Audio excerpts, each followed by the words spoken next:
Anong namimiss mo sa Pilipinas? Namimiss ko na mga politikong buhaya!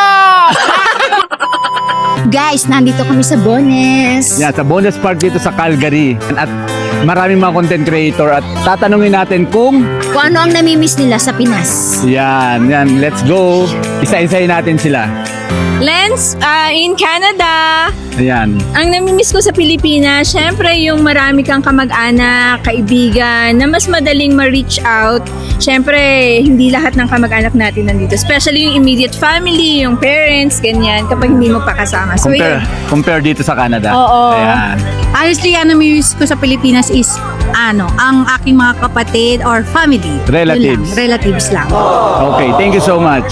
Thank you!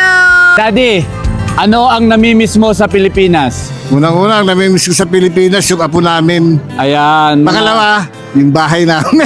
Ayan. Pungo ulit sa Pilipinas. Shoutout sa Sangkintin, Pangasinan. Kamusta kayo lahat? Mabuhay. Namimiss ko ang mga pagkain doon na masasarap. Ayan. Parang gaya ng mga kwek-kwek, lahat ng mga masasarap na mga street food.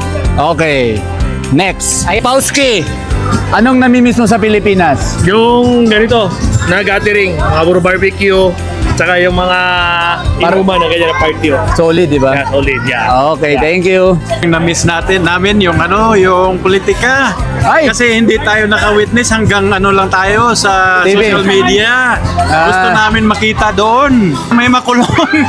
Ako naman ang namimiss ko katulad nito, mga gathering ng mga Yan. Pilipino, merong mga handaan, Ah. tapos ang ending may Sharon. Ayan. Ano yung pinaka namimiss mo sa Pilipinas? Syempre, una-una yung mga family. Yon. Tapos yung mga street food, yun talagang natin dyan. Namimiss ko syempre yung mga street foods. Street foods din. Kasi ano yan ang tawag ko dyan dati, mura madu. Anong mura madu? Mura na madumi pa.